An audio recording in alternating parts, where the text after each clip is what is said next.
Langsung mulai. Ya, boleh langsung mulai. Assalamualaikum warahmatullahi wabarakatuh. Salam sejahtera bagi kita semua. Shalom, Om Swastiastu, Namo Buddhaya, salam kebajikan.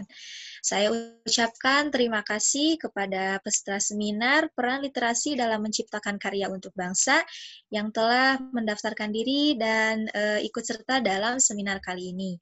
Mudah-mudahan pada acara kali ini kita semua bisa menambah pengetahuan dan wawasan. Sebelumnya perkenalkan, nama saya Yuniarti. Saya dari Universitas Pajajaran, jurusan Sastra Arab angkatan 2017. Di sini saya sebagai moderator yang akan memandu jalannya acara pada hari ini. Oke. Agar tidak berlama-lama, kita langsung saja ya perkenalan pemateri. Pasti semuanya sudah penasaran siapakah pemateri yang luar biasa pada kali ini. Oke, kita lihat langsung saja. Ini dia CV beliau. Boleh ditampilkan, Kakak Admin? Oke, kita lihat. Ini dia. Tunggu dulu sebentar. Oke, sudah muncul. Nama beliau adalah Kak Rohman Hikmat. Biasa dipanggil dengan Kak Rohman. Kalau saya sih manggilnya Kak Oman aja ya. Iya, boleh. Nah, beliau ini sedang menempuh pendidikan di Fakultas Keperawatan, jurusan Keperawatan. Dan lahir di Kota Sukabumi pada tanggal 15 Oktober 1999. Ternyata masih muda. Nah, kemudian beliau ini memiliki hobi yaitu membaca. Dan moto hidupnya adalah hidup untuk memberikan kehidupan pada orang lain. Wah, luar biasa ya ternyata. Boleh kita lihat ini hanya apa? Prestasinya.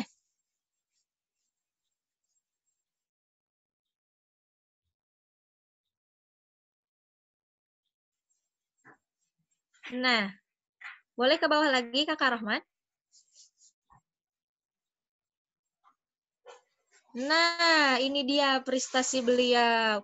Ternyata selain mahasiswa yang rajin kuliah, beliau juga sering menjuarai lomba karya tulis ilmiah. Di sini ada juara 1 lomba menulis puisi, juara 1 LKTI. Wah, dan ternyata selain menjuarai LKTI, beliau juga merupakan Duta Baca Jawa Barat pada tahun 2020. Dan sekarang menjadi Ketua BEM Kema Unpad Fakultas Keperawatan Universitas Pajajaran pada tahun 2020. Oh iya, tidak lupa beliau merupakan founder External IDN. Jangan lupa di-follow ya Instagramnya, karena ada banyak informasi yang sangat bermanfaat. Oke, langsung saja kita sapa Kakak Rohman ya. Halo, Assalamualaikum Kak Rohman. Halo, waalaikumsalam Kak Yuni. Apa kabar? Apa kabar nih? Sama ya, nanyain kabar. Alhamdulillah sehat Kak Yuni, apa kabar? Alhamdulillah sehat. Luar biasa. Press, press, press. Iya ya, meskipun kita ini sore-sore, jadi tetap harus semangat ya dalam membakar Iya, materi betul yang akan sekali. kita sampaikan dan diskusikan hari ini. Iya. Gimana Kak Rahman sudah siap untuk memberikan inspirasi dan ilmu-ilmunya kepada seluruh bangsa di Indonesia? Insya Allah, nanti kita mulai sama-sama diskusi dan juga Hmm. harapannya sih bisa menginspirasi gitu ya. Ya. Oke, langsung saja saya serahkan kepada Kak Rohman. Oke, bismillahirrahmanirrahim. Assalamualaikum warahmatullahi wabarakatuh. Shalom Om Swastiastu. Nama budaya, salam kebajikan, salam sehat untuk kita semua dimanapun kita berada. Selamat pagi teman-teman semuanya, seluruh peserta yang telah hadir hari ini. Meskipun kita berada di sore hari, tapi tetap semangatnya itu harus tetap pagi hari. Kita tetap harus dalam keadaan bugar, fresh, agar kita betul-betul bisa menyimak materi yang disampaikan dengan sangat jelas. Dan juga untuk seluruh peserta boleh nih disiapkan catatannya, bebas mau catatan secara manual maupun catatan secara digital untuk kita menuliskan informasi-informasi yang penting yang disampaikan. Sebelumnya, perkenalkan kembali, nama saya Rohman Hikmat, masih mahasiswa tingkat akhir Fakultas Keperawatan Universitas Pajajaran. Doakan semoga segera lulus. Saya juga sekarang sedang menjabat di Duta Baca Jawa Barat tahun 2020, juga sebagai Ketua BEM Kema FKP Unpad tahun 2020. Hari ini pembahasannya menarik banget karena kita akan membahas mengenai literasi dan karya, yang mana kedua hal ini merupakan dua hal dan juga aspek yang merupakan penting dalam kehidupan, karena memang pada hakikatnya literasi ini merupakan kunci dari berbagai macam hal untuk kita mendapatkan sesuatu. Dalam kita berkarya, dalam kita beraktivitas, bahkan ketika kita bernafas pun itu merupakan proses literasi. Karena ketika kita berbicara tentang literasi, ini bukan tentang sekadar baca-membaca ataupun tulis-menulis, tapi ini tentang bagaimana cara kita memaknai, menghayati segala proses yang terjadi dalam kehidupan ini. Jadi dimulai dari kita lahir sampai kita meninggal dunia, ini merupakan proses literasi, di mana kita akan belajar, di mana kita akan mencari informasi, di mana kita akan mengolah informasi tersebut, sampai akhirnya kita menemukan suatu titik pembelajaran agar kita bisa lebih baik lagi. Ini sangat berkaitan dengan karya, karena memang sejatinya karya ini menurut definisi merupakan sesuatu yang kita buat. Nah, sesuatu yang kita buat ini tentunya harus memiliki nilai, dan nilai-nilai tersebut harus kita ketahui dampaknya apa, manfaatnya apa, apakah nilai ini positif atau justru sebaliknya. Ini harus betul-betul kita pahami agar hal yang kita lakukan ini tidak salah kaprah, dan juga hal yang kita lakukan ini itu betul-betul memiliki dampak dan juga manfaat. Sehingga penting sekali untuk kita semua mulai ini memaknai proses kehidupan yang kita jalankan. Karena proses kehidupan ini sangat sebentar. Paling mungkin ada yang 60 tahun, 63 tahun, 70 tahun, 80 tahun. Dan itu merupakan usia yang sebentar dalam kehidupan kita. Jika tidak kita optimalkan dengan baik untuk menciptakan suatu karya yang bermanfaat, maka sangat disayangkan. Usia yang hanya sedikit ini kita optimalkan untuk kita hanya melakukan hal-hal yang kurang bermanfaat. Maka dari itu, yuk mulai dari sekarang kita mulai berkarya, perdalam lagi aktivitas literasi yang kita jalani, agar karya-karya yang kita lakukan ini betul-betul bisa bermanfaat dan juga betul-betul bisa berdampak bagi masyarakat. Mulai tanamkan itu dari sekarang pada hati kita masing-masing, agar segala hal yang kita lakukan ini berdasarkan pada landasan yang mana bisa menciptakan kemanfaatan. Oke, itu adalah bridging awal untuk materi yang akan disampaikan hari ini. Saya akan membuka PowerPoint-nya agar kita bisa sama-sama enak ya. Dan juga penyampaian materi ini bisa lebih terstruktur dan juga bisa lebih optimal lagi dalam penyampaiannya. Hari ini kita akan membahas tentang literasi dan karya. Senang banget hari ini bisa ketemu lagi nih sama teman-teman. Jadi tadi setelah bridging kita mulai lagi. Senang banget ketemu lagi sama teman-teman meskipun secara virtual. Jadi memang di masa pandemi COVID-19 ini kita tidak bisa memaksa juga untuk kita bertatap muka.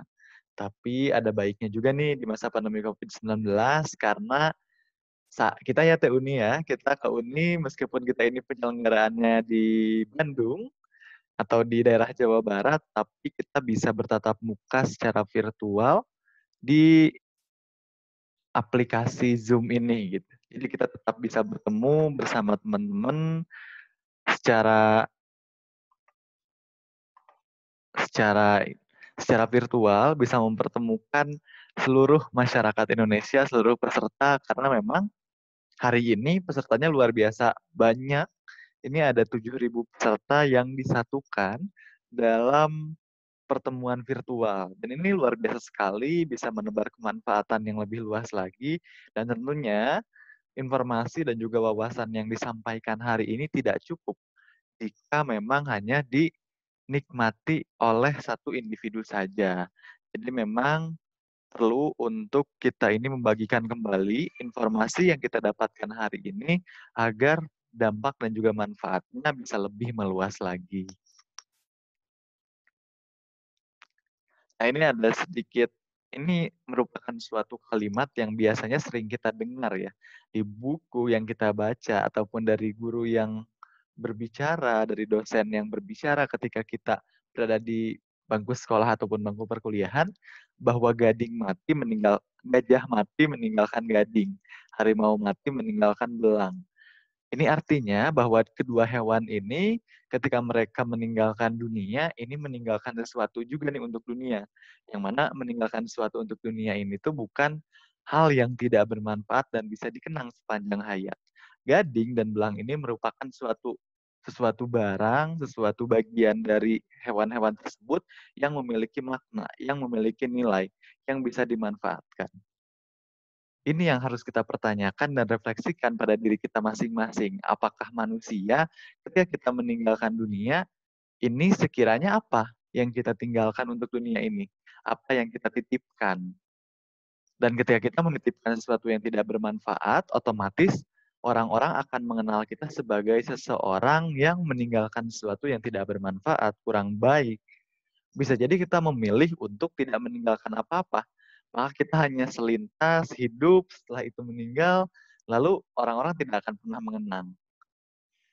Berbicara tentang manusia itu tersendiri, maka kita akan berbicara tentang apa yang kita lakukan, bagaimana kita melakukan hal tersebut, lalu prosesnya ini akan seperti apa sih dan menjadi apa. Ini yang harus kita ketahui benar, karena jika kita sudah salah tindakan, jika kita tidak bisa mengambil peran, maka hal-hal tersebut hanya akan menjadi kenangan aja gitu. Kenangan yang mungkin saja tidak dikenang.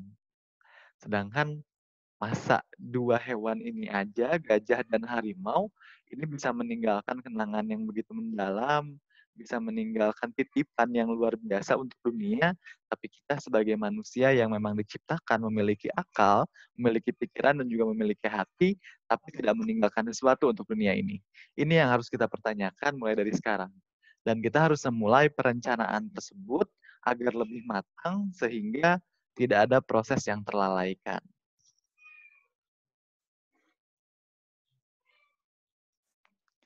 Lalu tadi kita berbicara tentang sesuatu yang ditinggalkan, karya yang dilakukan, hal-hal yang memang betul-betul kita lakukan selama kita tinggal dunia, dan ini tuh selalu berkaitan dengan karya. Nah, sebenarnya berkarya itu apa?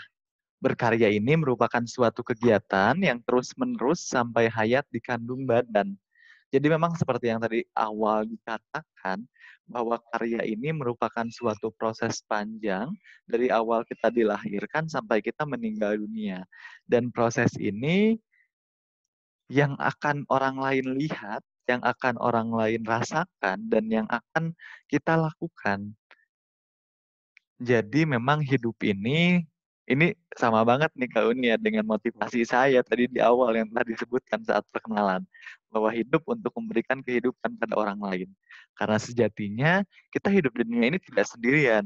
Kita hidup di dunia ini pasti bersama orang-orang lain. Miliaran orang berada di bumi ini. Dan ketika kita melakukan sesuatu, pasti hal yang kita lakukan ini akan dirasakan juga oleh orang lain dampaknya.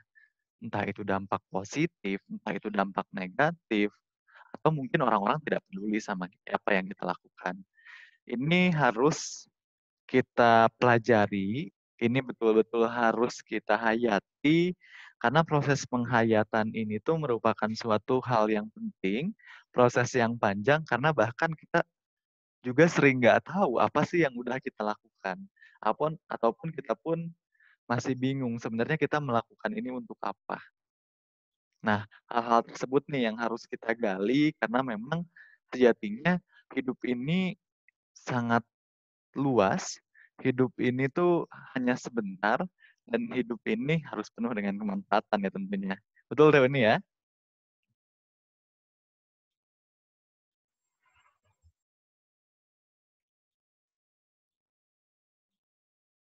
Oke, nah tadi ini merupakan pengertian dari apa yang telah disampaikan di awal, bahwa jika gajah dan harimau diumpamakan dengan manusia, kalau harimau dan gajah mati ini meninggalkan belang dan gading. Maka hendaknya kita sebagai manusia yang mati meninggalkan nama yang baik, karya yang baik, yang dapat dikenang oleh masyarakat. Ini agak sedikit klise ya, karena memang kata yang digunakan itu adalah kenangan. Dan kenangan itu biasanya identik dengan kira-kira kegalauan, mengenang sesuatu yang memang itu tuh membuat hati kita tuh berdegup kencang dan lain sebagainya. Tapi ini bukan tentang itu, bahwa hal ini merupakan kira-kira ketika kita meninggalkan dunia ini, apa sih yang ingin orang lain lihat dari kita? Apa sih yang ingin orang lain rasakan? Meskipun kita sudah tidak ada di dunia ini. Ini merupakan suatu hal yang penting untuk kita pertanyakan nih. Kira-kira kita ketika meninggal dunia, ketika kita sudah tidak ada lagi di dunia ini, apa sih yang akan orang lain kenang ketika mendengar nama kita?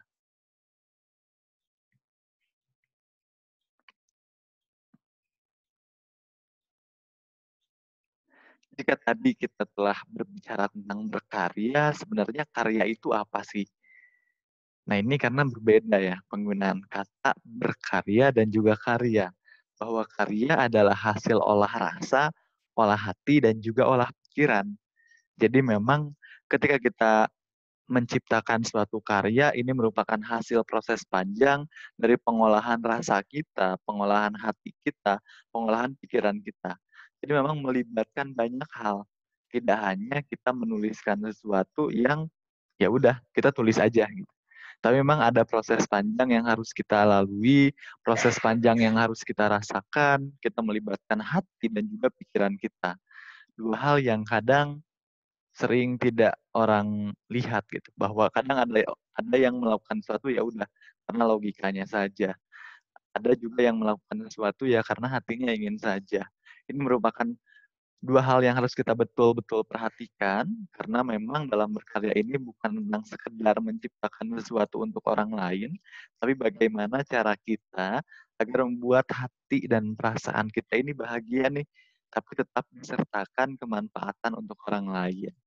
Berkarya ini merupakan suatu aktivitas yang menghasilkan sesuatu yang bisa dirasakan dan juga bisa diapresiasi oleh orang lain. Apresiasi ini bisa berbagai macam cara, tidak hanya respon positif yang diberikan, tapi juga barangkali ada saran dan kritik serta masukan yang disampaikan kepada kita. Tentunya kita tidak boleh menolak hal tersebut, karena dalam kita menciptakan sesuatu, ini bisa jadi ada dua respon, orang lain menyukai atau orang lain tidak menyukai. Nah, kita bagaimana nih menanggapi dan mengelola dua respon tersebut agar tetap memberikan impact yang positif atau dampak yang positif bagi kita. Karena nggak bisa dipungkiri di dunia ini tuh pasti ada yang pro dan juga ada yang kontra. Tinggal bagaimana cara kita mengolah diri kita agar senantiasa terus memberikan hal-hal yang positif yang bisa kita lakukan kepada orang lain.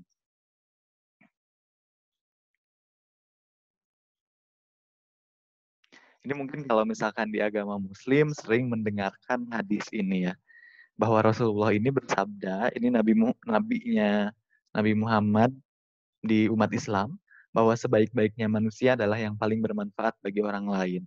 Dan dalam memproses kebermanfaatan ini, itu adalah melalui karya yang dilakukan, karya yang diciptakan oleh setiap individu.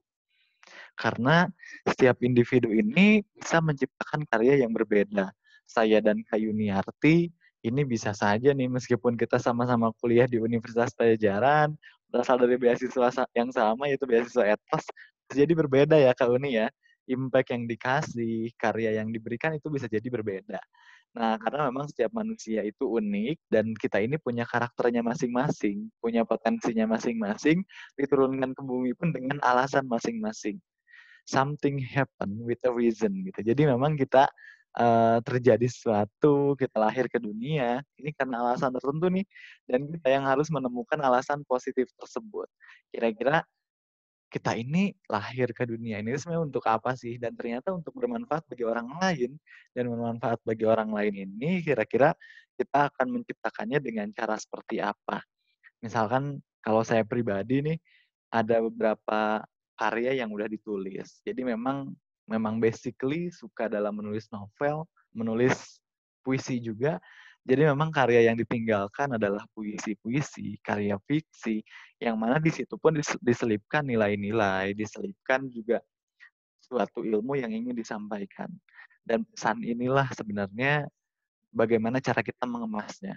Kadang pesan yang ingin kita sampaikan ini sama gitu, tapi metodenya saja yang berbeda. Kayak Yuniarti mungkin dengan program pengabdiannya di desa ini ya, di Garut. Saya dengan buku-bukunya diciptakan, ditulis, lalu juga dipublikasikan agar bisa dinikmati oleh masyarakat sekarang. Ada juga orang lain yang mungkin dengan cara-caranya tersendiri. Ada yang masuk menjadi anggota dewan, ada yang sekarang berada di reng-rengan pemerintahan. Itu merupakan caranya masing-masing.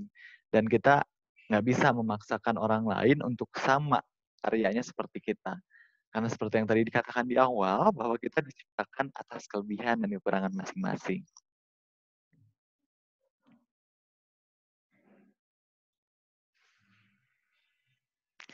Nah, bahwa petuah ini tuh yang telah disebutkan merupakan pedoman yang mengarahkan kita agar selalu berkarya, yaitu menjadi orang yang paling banyak memberikan manfaat untuk orang lain dengan hasil karyanya. Karena dengan karyalah yang membuat manusia berbeda dari makhluk ciptaan Tuhan yang lainnya. Di dunia ini tuh makhluk ciptaan Tuhan ya, ada banyak, tidak hanya manusia saja. Ada tumbuhan, ada benda-benda, ada juga hewan. Nah, ciptaan Tuhan yang lainnya ini tuh tidak diberkahi kemampuan oleh Tuhan untuk menciptakan sesuatu, untuk berkarya. Nah, manusialah yang sebetulnya diciptakan dengan kelebihan, memiliki akal, pikiran, hati, dan juga nafsu untuk mengemasnya menjadi suatu hal yang menarik dan juga melahirkan karya yang indah yang bisa dinikmati dan tentunya bermanfaat sesuai dengan tujuan-tujuan yang baik. Dan ini kadang kita dalam menjalankan proses tersebut ini bukan merupakan suatu hal yang mudah, pasti ada tantangan yang dihadapi. Dan ketika kita menghadapi tantangan tersebut, ini bagaimana cara kita menanggapinya. Karena tantangan ini tuh bisa menjadi dua hal. Yang pertama itu adalah ujian, dan yang kedua adalah cobaan. Ketika kita menganggap bahwa hal ini adalah cobaan, kita hanya akan berfokus pada, wah, ini kayaknya berat banget gitu. Ini kayak kita berfokus pada hal-hal yang membuat pikiran kita semakin berat, pikiran kita semakin, kayaknya ini nggak mungkin deh buat kita laksanain, kayaknya ini susah banget deh, kayaknya aku nggak bisa deh. Kadang pikiran-pikiran tersebut muncul ketika kita menganggap hal tersebut sebagai cobaan. Tapi ketika kita menganggap suatu hal tersebut dengan ujian, maka kita akan mengelola pikiran kita bahwa ini merupakan suatu hal yang harus dihadapi untuk menjadikan kita lebih baik lagi. Untuk menjadikan kita belajar bahwa memang proses ini, tantangan ini harus kita hadapi dan mau tidak mau pasti selalu ada dalam proses panjang kehidupan yang kita lalui. Jadi bagaimana cara kita menanggapi tantangan-tantangan tersebut agar tetap mengupgrade kemampuan kita agar senantiasa menjadi lebih baik lagi.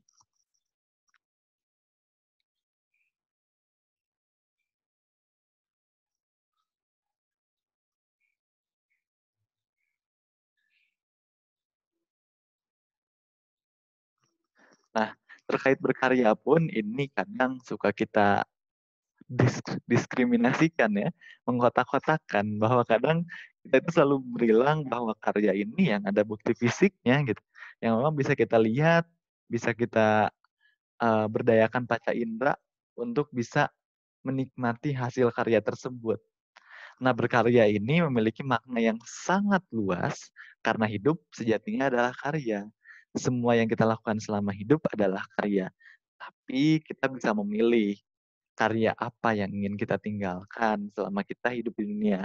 Apakah bermanfaat untuk banyak orang, atau mungkin merugikan banyak orang, atau memang ya udah berjalan seperti biasa saja, tidak mempengaruhi orang lain, dan juga tidak memberikan dampak untuk kita sendiri. Karena memang ini menjadi suatu hal yang harus mulai kita pikirkan, karena dalam proses literasi pun, literasi ini bukan hanya sekadar kita menikmati apa yang kita lakukan untuk diri kita sendiri saja. Tapi literasi ini adalah bagaimana cara kita mengelola informasi yang kita dapatkan agar betul-betul informasi ini bisa kita kelola dengan baik dan menciptakan suatu hal yang baik pula. Dan karena kalau misalkan kita sering dengar apa yang sering dipromosikan oleh perpustakaan, Perpusnas RI, dinas perpusnya masing-masing di daerah, ada juga di kabupatennya masing-masing, ini kita sering mendengar kata inklusi sosial, di mana ini pun berlaku dalam literasi. Karena literasi ini harus dekat dengan masyarakat, karena literasi pun harus memberikan makna bagi masyarakat. Dan makna tersebutlah yang harus kita olah nih. Kira-kira makna seperti apa dari pengolahan informasi tersebut yang ingin kita bagikan kepada orang lain, yang ingin kita bagikan kepada masyarakat. Saking luasnya, saking panjangnya, dan juga saking ini betul-betul memiliki maknanya, nah kita yang harus mengolahnya dengan baik. Bentar ya Kak Uni ya.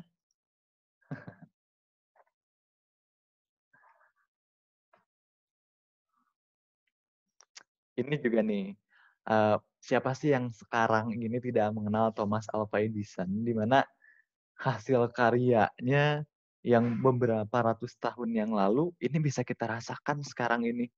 Sekarang ini mungkin kita nggak bisa ya Zoom meeting hari ini, kalau misalkan Thomas Alva Edison nggak nggak menemukan bola lampu.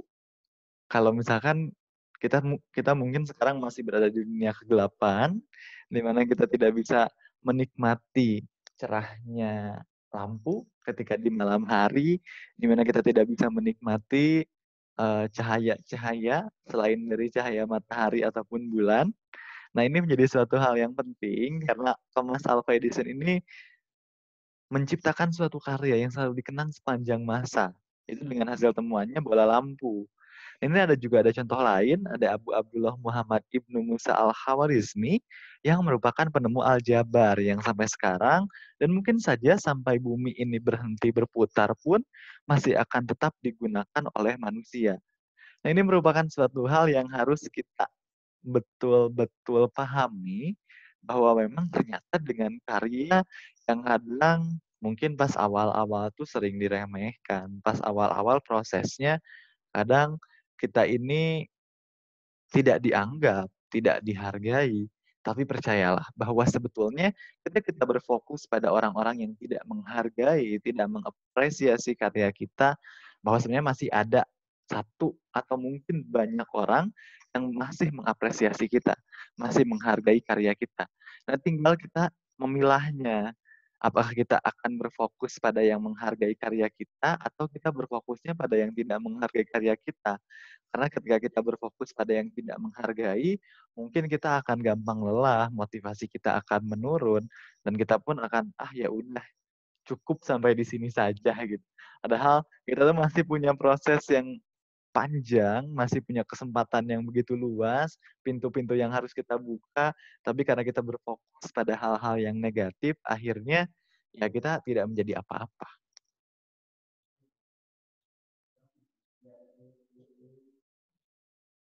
Nah, lalu yang harus kita pahami lagi adalah 5 langkah menjadi pribadi yang bermanfaat. Kira-kira apa aja sih? Pasti kita semua nih sama-sama penasaran. Gak cuma teman-teman, saya pun ikut penasaran nih, ingin mengetahui kembali sebetulnya yang kemarin udah dipersiapkan itu apa aja sih.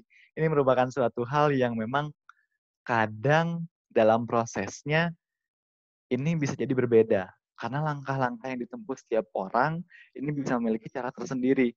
Tapi ketika review kembali apa yang telah dilakukan sebelumnya, ini betul-betul kayak menjadi suatu insight dan barangkali ini bisa menjadi referensi buat teman-teman yang sekarang ini tuh masih dalam proses pencarian bagaimana sih langkahnya. Ini bisa menjadi salah satu opsi agar teman-teman ini melangkah menjadi pribadi yang lebih bermanfaat.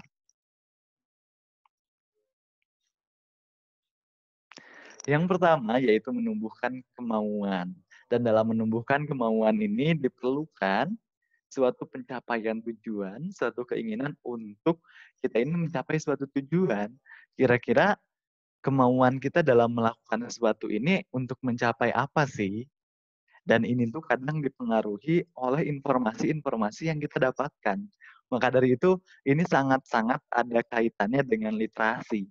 Di mana ketika kita berliterasi, ada informasi yang kita dapatkan, entah informasi dari media sosial, informasi dari buku, secara fisik maupun digital, ataupun informasi-informasi yang kita lihat, melihat kondisi masyarakat, melihat kondisi lingkungan, dan lain sebagainya. Dan inilah yang akan menjadikan kita ingin melakukan sesuatu. Oh, ketika kita hidup di dunia, ini loh tujuannya. Dan ketika kita sudah mengetahui tujuan hidup kita ini apa, maka kita akan sadar, oh, kita ini mau untuk melakukan tersebut karena hal ini. Nah, ini merupakan proses yang kadang sering kita lupakan, kadang kita hanya ya udahlah kita kerjain aja yang bisa kita kerjain sekarang tanpa merencanakan kira-kira tujuan di masa yang akan datang itu apa. Ini penting sekali untuk kita sadari agar kita tidak kehilangan motivasi. Karena kalau kita tidak memiliki kemauan dan kita hanya sekadar menjalankan, ya udah kita ikut-ikutan seperti orang lain gitu. Kadang sekarang ini ya, trennya kan banyak sekali teman-teman kita yang telah menjadi YouTuber misalkan. Kita ikut-ikutan tren saja, ingin menjadi YouTuber juga, ingin menjadi selebgram juga, ingin menjadi orang lain karena memang itu sedang tren saat ini.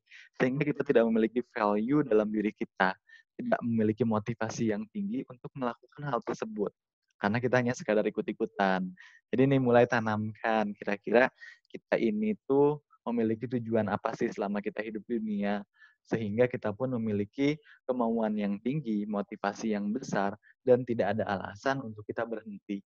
Ini betul-betul harus kita pahami, karena dalam prosesnya kadang ini ada sedikit demotivasi, ataupun kita turun motivasinya. Dan ketika kita memiliki penurunan motivasi, maka kemauan dan tujuan inilah yang akan menguatkan kembali kita. Maka dari itu ini coba ya mulai dari sekarang kita tuliskan sekiranya apa sih yang ingin kita lakukan, kita ingin menjadi apa, tujuan hidup kita di dunia ini tuh ingin melakukan apa, dan juga kita hidup di dunia ini ingin memiliki value atau nilai seperti apa. Mulai tuliskan dari sekarang, karena ini harus mulai dilakukan sejak kita menyadari hal ini. Jikalau nanti kita nantikan, mungkin saja kita nanti akan lupa lagi, ataupun kita ini sudah tidak menyadari pentingnya lagi. Mulai dari sekarang nih, mumpung kita ini mulai menyadari dan kita ini mulai tahu kemauannya apa, tuliskan dari sekarang sebelum lupa. Ya, tuliskan ya. Entah itu boleh mau di digital, mau di gawai, mau di tulisan, bebas. Yang penting mulai dituliskan dan kita selalu melihat hal tersebut agar kita ini menjadi punya energi untuk menjalankannya.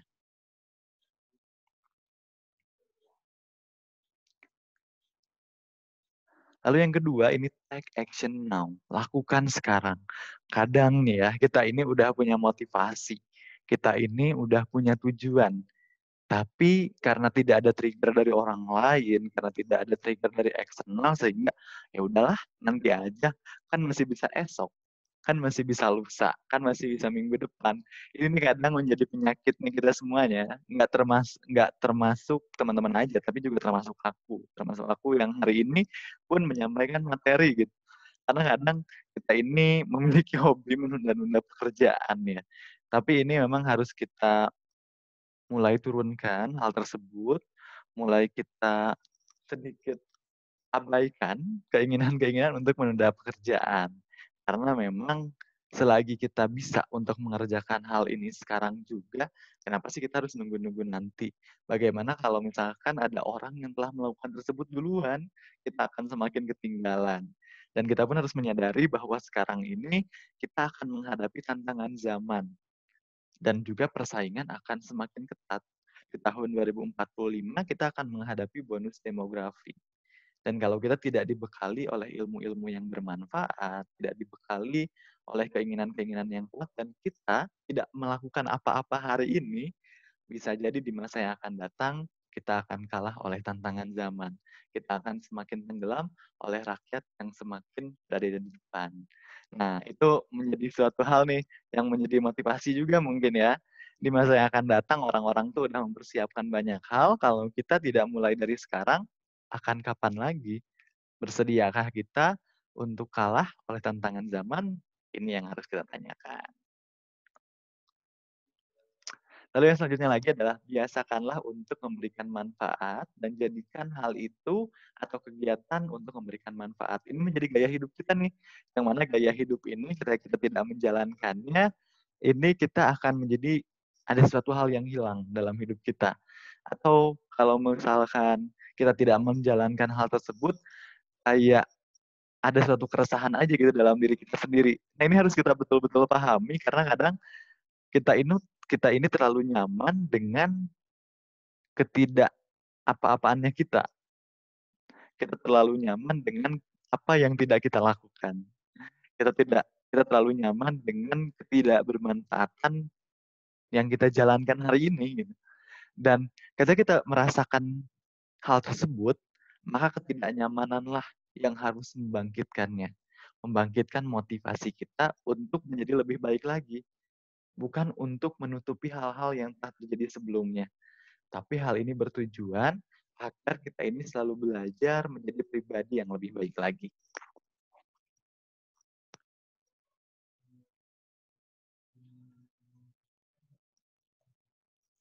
Dan yang selanjutnya adalah tingkatkan manfaat diri Anda. Dan untuk mengetahui manfaat ini, apa yang kita berikan, ini betul-betul harus kita pahami apa yang kita miliki.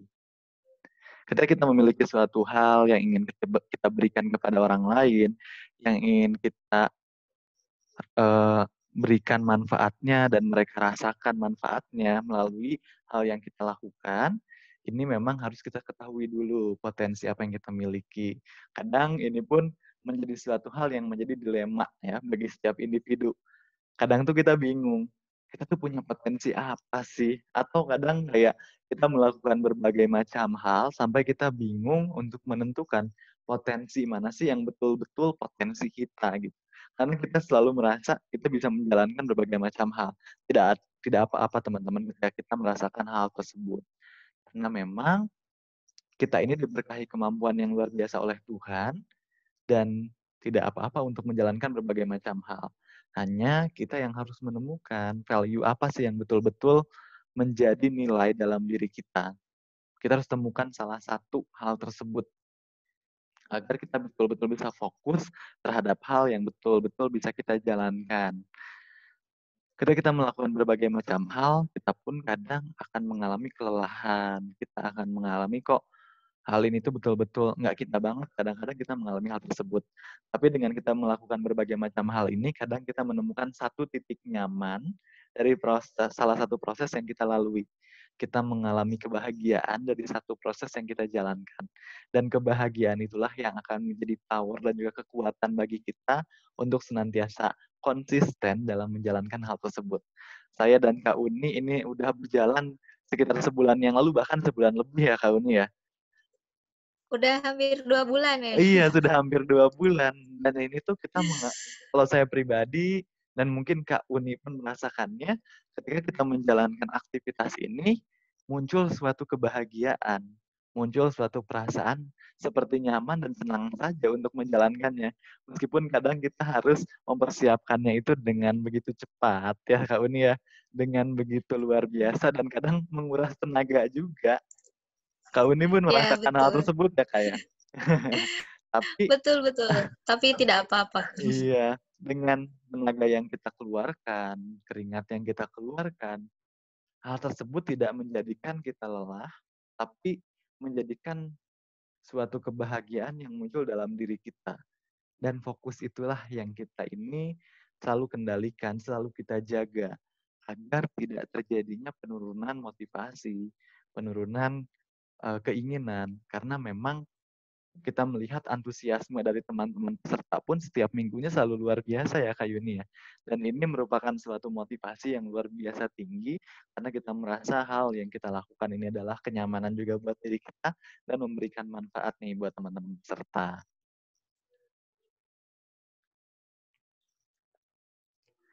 Dan juga ini nih, ini yang harus kita pahami. Raihlah manfaatnya juga untuk diri kita sendiri. Karena kadang seperti yang tadi nih dikatakan ya, kita melakukan aktivitas ini, saya dan Kak Yuniarti, karena kita sadar bahwa kita pun memiliki manfaatnya tersendiri. Manfaatnya bagi kita ini untuk terus-terusan memanajemen waktu, untuk kita berkomunikasi, bagaimana sih caranya kita ini mengelola seminar daring nasional yang memang kita harus menghadapi berbagai macam orang, karena pendaftarnya ini luar biasa dari Sabang sampai Merauke. Pulau Jawa ada, Pulau Sumatera ada, Pulau Sulawesi ada, Pulau Kalimantan ada, Pulau Bali ada, Pulau Papua ada, Nusa Tenggara Timur, seluruh Indonesia berkumpul di satu platform untuk mengikuti seminar ini. Ini menjadi suatu tantangan dan juga ujian bagi kami agar terus-terusan mengupgrade diri. Karena kami sadar ini merupakan suatu kegiatan yang sangat luas, maka dari itu kita pun harus terus-terusan belajar agar setiap minggunya kita selalu memberikan performa yang baik ya Kak ini ya. Makanya kita selalu prosesnya itu selalu kita evaluasi apakah yang kemarin ini masih ada kekurangan, lalu kita evaluasi, perbaiki di minggu yang akan datang agar memang selalu memberikan performa yang jauh lebih baik lagi. Lalu bagaimana cara meningkatkan produktivitas? Karena memang berkaitan dengan karya, ini merupakan bisa didefinisikan juga sebagai sesuatu hal di mana kita menghabiskan waktu yang kita miliki untuk menciptakan sesuatu secara produktif. Nah, bagaimana sih tips and trick untuk meningkatkan produktivitas kita? Khususnya sebagai pemuda nih, remaja yang masih memiliki tenaga, yang masih memiliki waktu yang luar biasa banyak, agar senantiasa produktif, khususnya sekarang di masa pandemi COVID-19. Ini yang pertama, itu perjelaslah mimpi masa depan. Kita harus mengetahui secara spesifik kira-kira nih kita ini memiliki mimpi di masa depan itu seperti apa sih? Bagaimana sih cara kita mencapainya? Dan kira-kira ketika kita mencapai hal tersebut, pihak mana saja sih yang akan terlibat? Nah, ini betul-betul harus kita pahami karena sejatinya kita ini hidup di dunia pasti memiliki ambisi untuk mencapai sesuatu. Dan kita harus perjelas kira-kira mimpinya itu apa sih? Sehingga betul-betul kita ini harus mencapai hal tersebut. Big why-nya itu apa? Tujuannya itu apa? Ini betul-betul harus kita pahami dan harus kita tuliskan sejak sekarang juga. Dan untuk memperjelas mimpi-mimpi di masa depan ini, tidak hanya cukup dalam satu mimpi besar saja, tapi kita pun harus menurunkannya menjadi mimpi-mimpi yang kecil untuk menciptakan mimpi besar tersebut. Karena misalkan nih, saya ini ingin membentuk suatu yayasan sekolah gratis di masa depan. Dan untuk menciptakan hal tersebut tentu ada proses panjang yang harus kita lalui ya. Ada proses panjang yang harus kita lewati. Nah, kira-kira untuk menunjang mimpi di masa depan tersebut, hal apa sih yang harus kita lakukan dalam jangka misalkan 10 tahun ke depan? 10 tahun ke depan ini kita harus melakukan apa saja? A, B, C, D kita tuliskan. Lalu kita turunkan lagi menjadi mimpi misalkan per tahun. Per tahun ini kita harus melakukan apa saja. Setelah per tahun kita turunkan lagi menjadi per bulan. Kira-kira per bulannya kita harus melakukan apa saja untuk mencapai tujuan-tujuan kecil. Lalu ini kita turunkan lagi menjadi per minggu. Kira-kira per minggunya kita harus menjalankan aktivitas apa saja. Dan juga kita turunkan menjadi aktivitas keseharian dan insya Allah kita pun akan menjadi habit tersendiri sehingga tidak perlu dipaksa dalam menjalankan aktivitas sehari-hari.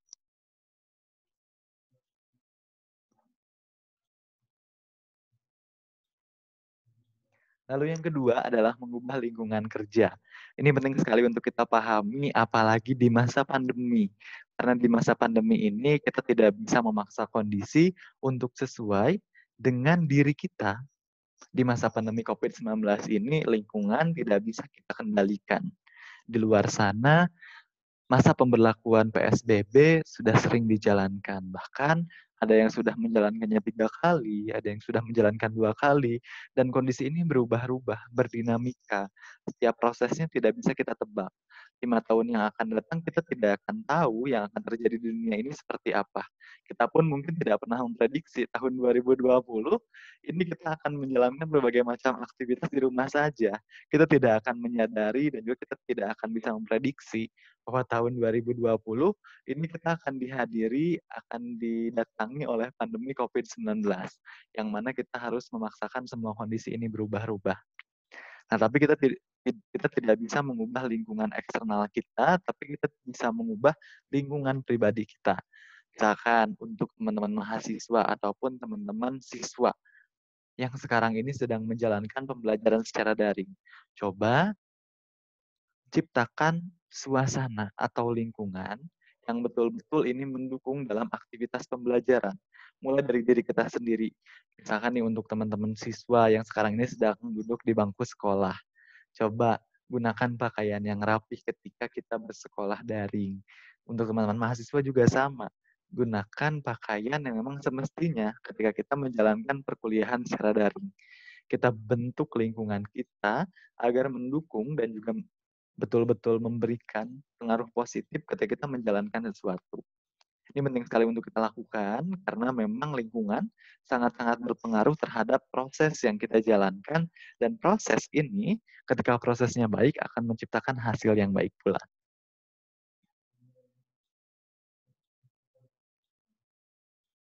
Lalu yang selanjutnya ini adalah waktu istirahat.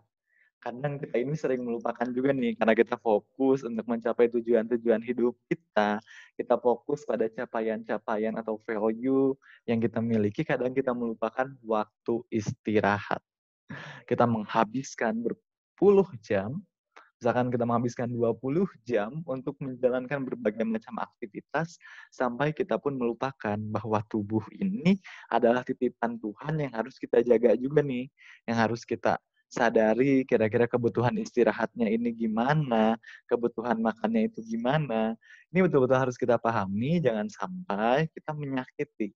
Karena berkarya itu bukan menyakiti diri sendiri dan memberikan manfaat bagi orang lain, tapi berkarya adalah bagaimana cara kita membahagiakan diri kita sendiri, menjaga diri kita sendiri, sekaligus membahagiakan orang lain.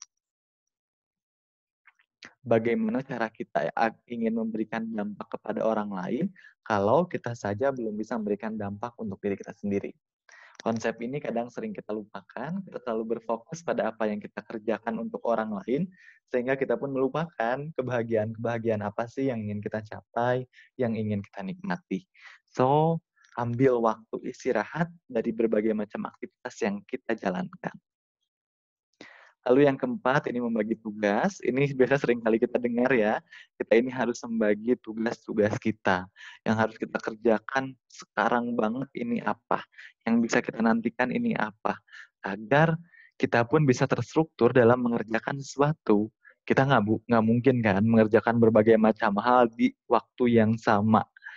Bisa dibayangkan bagaimana stresnya kita ya, menerima berbagai macam tugas, dan itu harus dikerjakan saat itu juga. Pasti pusing, stres. Ini merupakan suatu hal yang wajar. Nah, kita harus pinter-pinter untuk mengolah hal tersebut. Kita bagi nih, yang harus kita kerjakan sekarang apa, yang harus kita kerjakan besok apa, yang harus kita kerjakan minggu depan apa, yang bisa dikerjakan oleh orang lain apa.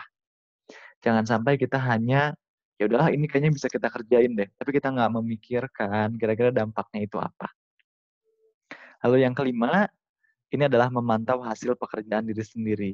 Nah, proses monitoring evaluasi ini penting sekali untuk kita jalankan, bukan untuk mengkritik hasil karya kita, bukan untuk tidak menghargai karya kita. Tapi proses monitoring evaluasi ini kita lakukan karena kita sadari bahwa memang setiap pekerjaan yang kita lakukan ini tidak ada yang sempurna, tidak ada yang perfect. Tapi memang bagaimana ketidakperfekan tersebut, bagaimana hal yang tidak sempurna tersebut kita bentuk nih, kita evaluasi, kita ketahui kendalanya itu di sebelah mana. Tujuannya agar mencapai versi terbaik dari diri kita masing-masing. Kadang tuh kita kayak sudah merasa cukup dengan hasil pekerjaan kita. Padahal kita ini masih bisa melampaui capaian tersebut. Kita bisa menjadi lebih baik lagi, kemampuan kita pun bisa jauh lebih optimal lagi. Hal-hal tersebut mendukung agar kita ini bisa jauh lebih baik, tapi kadang kita membatasi diri kita. Maka dari itu, lakukanlah monitoring dan evaluasi terhadap apa yang telah kita kerjakan. Lalu yang keenam, ini adalah membuang pikiran yang tidak perlu. Teman-teman pernah nggak sih mengalami kondisi overthinking? Kita ini memikirkan banyak banget hal. Kita ini memikirkan berbagai macam hal. Bahkan kita memikirkan kehidupan orang lain. Nah, kita sudah harus mulai memilah nih, kira-kira yang harus kita pikirkan ini apa aja. Apakah yang kita pikirkan ini akan menunjang dalam mimpi-mimpi kita atau enggak? Apakah hal yang kita pikirkan sekarang ini betul-betul berdampak pada diri kita atau enggak? Karena kadang kita ini dipenuhi oleh pemikiran-pemikiran, ketakutan-ketakutan yang sebenarnya nggak perlu kita pikirkan. Nah, hal tersebut harus betul-betul kita kendalikan. Karena kita tidak bisa dikendalikan oleh orang lain juga. Yang bisa mengendalikan diri kita adalah diri kita sendiri. Dan hal ini sebetulnya memang prosesnya tidak mudah. Dan proses yang tidak mudah tersebut harus kita jalankan, harus kita biasakan dalam aktivitas kehidupan kita sehari-hari. Mulai kita lakukan di hari pertama, kita lakukan lagi di hari kedua, mungkin nggak mudah dan mungkin nggak langsung ya bisa kita aplikasikan hal tersebut.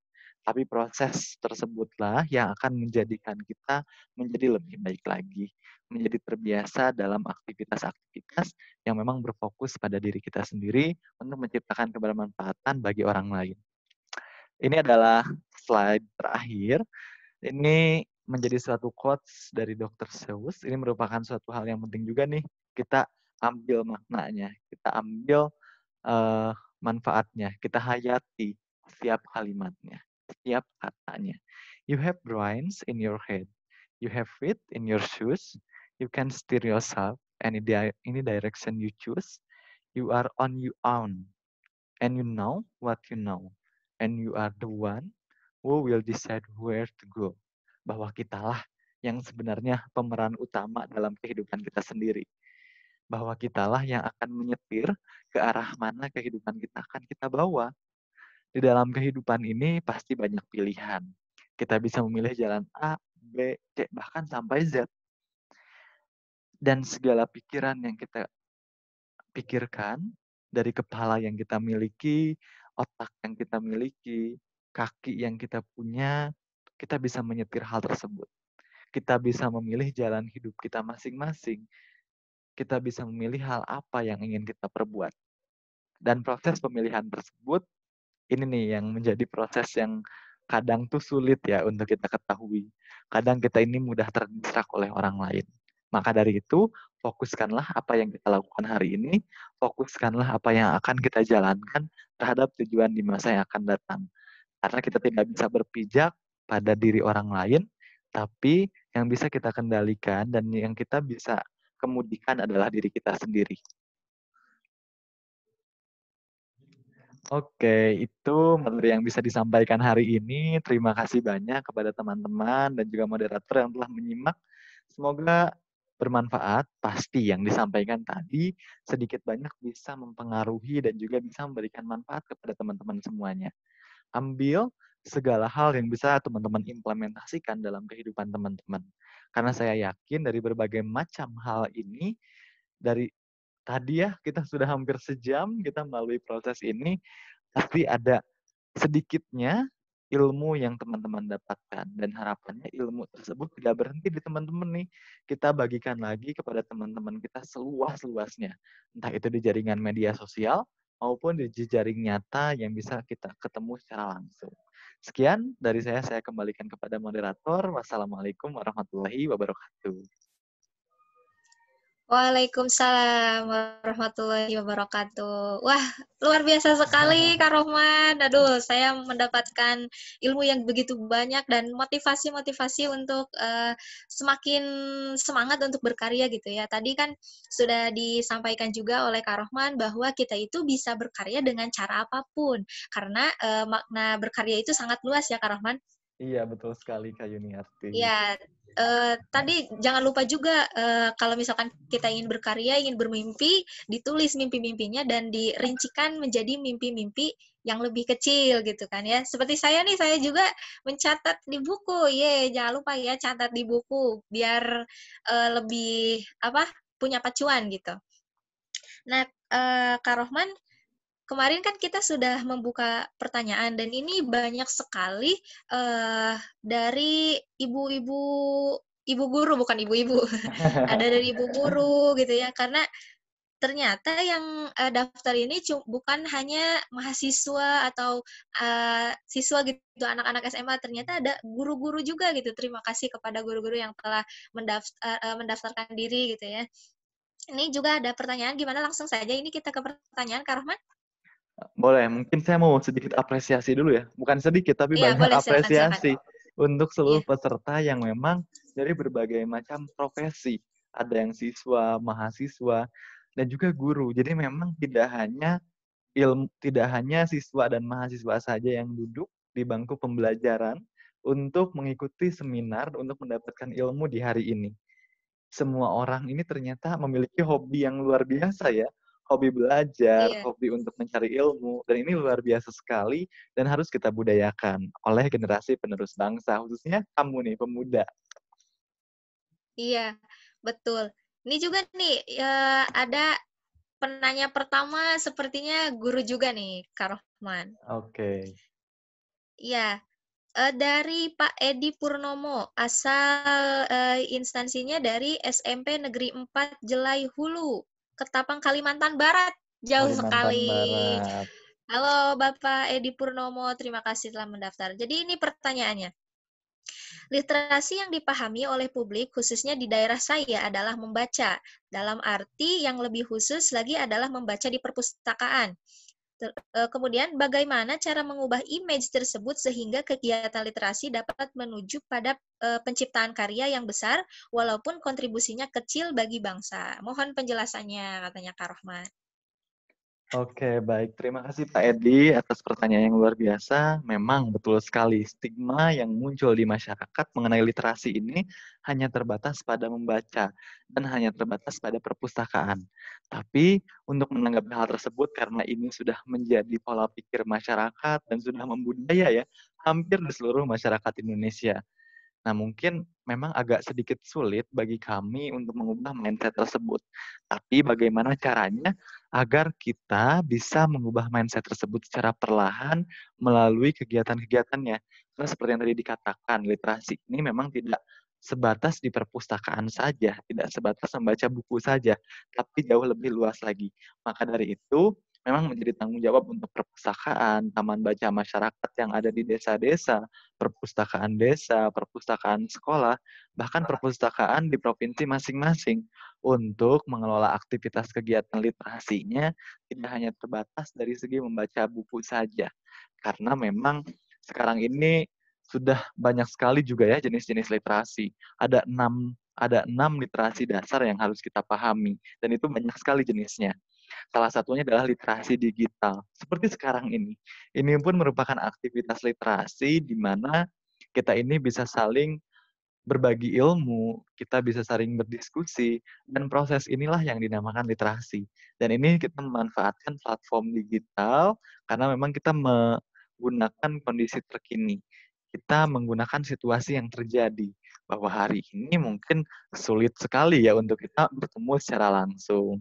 Kita sulit sekali untuk bertatap muka, karena memang penyebaran pandemi ini bukan menjadi suatu hal yang bisa kita kira. Oleh karena itu, pemanfaatan literasi digital bisa digunakan seperti ini, platform dan lain sebagainya. Lalu, ini merupakan suatu hal yang digembor-gemborkan juga oleh perpustakaan, yaitu perpustakaan berbasis inklusi sosial. Jadi bagaimana perpustakaan ini tidak hanya sekadar menjadi tempat membaca saja. Kalau misalkan kita lihat salah satu perpustakaan ya di Provinsi Jawa Barat, di Dispusipda, ini memang di sana sudah ada juga misalkan bukan tempat membaca saja, jadi juga ada tempat berdiskusi, di sana juga ada pembekalan, misalkan di sana tuh kayak ada pelatihan-pelatihan juga untuk wirausaha, cuman sayang ya sekarang pandemi COVID-19 mungkin aktivitas-aktivitas tersebut harus mulai diminimalisir untuk mencegah terjadinya penyebaran. Juga di sana juga ada ruangan ibu, jadi memang dibentuk perpustakaan ini tuh sebagai suatu tempat yang bisa dinikmati oleh masyarakat dan juga untuk semakin dekat dengan buku. Jadi memang prosesnya itu tidak langsung masyarakat dipaksakan untuk membaca buku gitu. Karena memang buku ini bukan satu-satunya, tapi semua ini bermula dari buku. Dan oleh karena itu, mereka didekatkanlah dengan buku melalui aktivitas-aktivitas yang diselenggarakan di perpustakaan. Kita juga tuh kayak menerima kunjungan, misalkan dari SD mana, ataupun dari SMP mana, ataupun dari lembaga mana, ingin mengunjungi perpustakaan. Bukan hanya sekadar untuk membaca buku, tapi juga untuk rekreasi.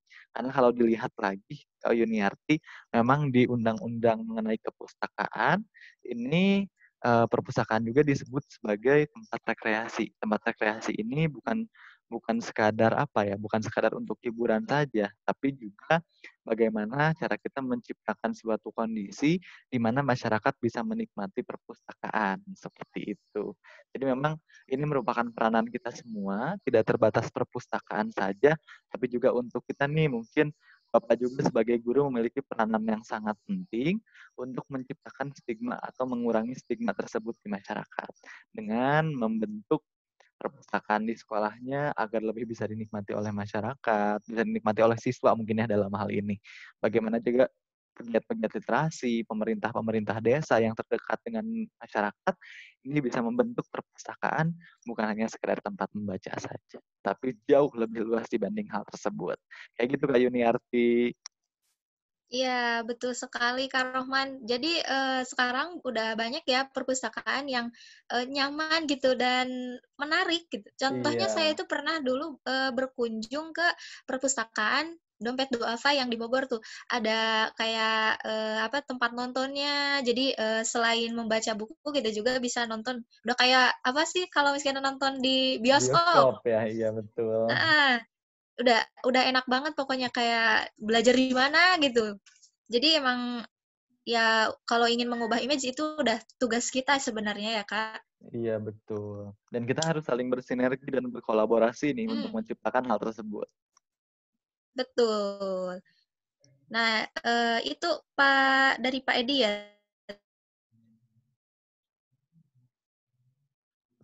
Halo Kak Yuniarti. Tadi Pak Edi Purnomo, mudah-mudahan pertanyaannya, mudah-mudahan mohon maaf barusan ada gangguan sebentar. Iya. Ya, kita lanjut ya ke pertanyaan selanjutnya. Boleh, Ini boleh. juga, dari guru nih, dari guru lagi nih Kak Rohman. Oke. Siapa tuh Kak Yuni? Assalamualaikum, langsung Kak? Boleh, boleh. Iya. Assalamualaikum warahmatullahi wabarakatuh. Perkenalkan nama saya Siti Akram SPD. Halo, Assalamualaikum Ibu Siti Akram dari SMPN 1 Atap Kolisia. Dari mana ya? Nggak disebutin nih asal Iya. daerahnya. Pertanyaannya, bagaimana menerapkan literasi pada sekolah di daerah terpencil yang mempunyai keterbatasan sumber belajar dan jaringan internet? Kan ya, Kak? Ini apa namanya mewakili pertanyaan saya juga karena di Iya. saya itu Kak Rohman jaringannya Tuh. susah, bukunya juga jarang. Satu sekolah bisa 5 buku. Iya, Jadi betul. gimana nih Kak Rohman? Oke, Waalaikumsalam Ibu Siti. Terima kasih atas pertanyaan yang luar biasa terkait dengan penerapan literasi pada sekolah. Memang di Indonesia ini masih ada ya daerah-daerah terpencil yang memang memiliki keterbatasan sumber belajar dan juga jaringan internet. Mungkin akan dijawab menjadi 2 poin. Jadi memang dari sumber belajar terlebih dahulu. Ini tuh memiliki proses kolaborasi yang sangat panjang dan juga melibatkan berbagai macam pihak. Di sini keterbatasan sumber informasi. Berarti memang misalkan keterbatasan buku, keterbatasan informasi yang kita dapatkan, dan ini tuh betul-betul harus kolaborasi dengan pemerintah, khususnya desa di sana. Kalau saya tidak salah, desa ini memiliki dana untuk pengembangan perpustakaan desa. Nah, coba untuk kolaborasi dengan pihak desa dalam menciptakan perpustakaan desa. Bagaimana cara kita menambah buku-buku dan juga sumber informasi agar memang sumber informasinya tidak itu-itu lagi atau memang tidak sumber-sumber referensi yang sudah terdahulu gitu. Karena kadang kita membutuhkan suatu informasi yang lebih fresh, buku yang lebih baru, agar kita bisa menikmati informasi-informasi saat ini. Dan itu memang betul harus kolaborasi dengan pemerintah salah satunya ya, tapi juga harus kolaborasi dengan pegiat-pegiat literasi yang ada di sana. Kalau misalkan sedikit kesulitan, bisa sekali kita nih mungkin bisa bantu ya Kak Yuniarti, nanti misalkan di fitur Instagram kita bisa kita tanyakan siapa saja pegiat Ya. literasi yang ada di Indonesia. Ini betul-betul harus kita ketahui karena memang pegiat literasi ini tidak bisa bergerak masing-masing, tidak bisa berjalan secara individu-individu. Kita harus bergandengan tangan meskipun secara virtual ya, bergandengan tangan secara virtual dan bagaimana cara kita ini beriringan untuk menciptakan tujuan yang sama, untuk meningkatkan angka literasi di Indonesia. Nah, ini menjadi peran kita semua dalam menjalankan berbagai macam aktivitasnya. Oleh karena itu, Bu, ini merupakan suatu jalan juga nih ketika Ibu mau bertanya, ini juga siarannya ditonton oleh ribuan orang, dan ini mungkin barangkali ada teman-teman yang mau membantu, silahkan boleh di-drop-kan di kolom komentar.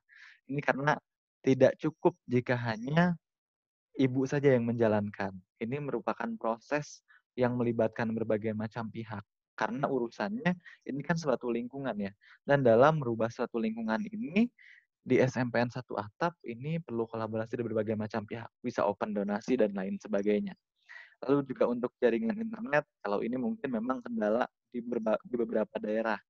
Dan ini memang agak sedikit kesulitan juga ya dalam mengatasinya selain menumbuhkan atau mengadakan jaringan internet di daerah sana. Tapi Iya. bagaimana cara kita nih, ini kan merupakan suatu ujian yang muncul di suatu daerah, dan ini diakibatkan oleh kondisi atau situasi. Kita pun nggak bisa memaksakan kan untuk besok tiba-tiba langsung ada jaringan internet. Pasti ada proses yang harus kita lalui untuk menciptakan hal tersebut. Sama lagi seperti yang awal, bahwa untuk mengendalikan dan juga untuk mengolah hal tersebut, diperlukan kolaborasi dari beberapa pihak, khususnya adalah pihak pemerintahan. Bagaimana cara kita mengaudiensikan informasi tersebut kepada kepala desa, mungkin ya kepala desa, atau mungkin dari lingkup terkecil ketua RT, kita informasikan agar memang ini bisa diaspirasikan kepada pimpinan-pimpinan daerah untuk memedulikan. Terlebih sekarang ini di masa pandemi COVID-19, semua pembelajaran diselenggarakan secara daring dan membutuhkan jaringan internet. Meskipun mungkin tidak bisa kita rasakan saat ini, tapi setidaknya kita telah menggunakan, mengoptimalkan apa yang bisa kita lakukan untuk menciptakan perubahan di masa yang akan datang.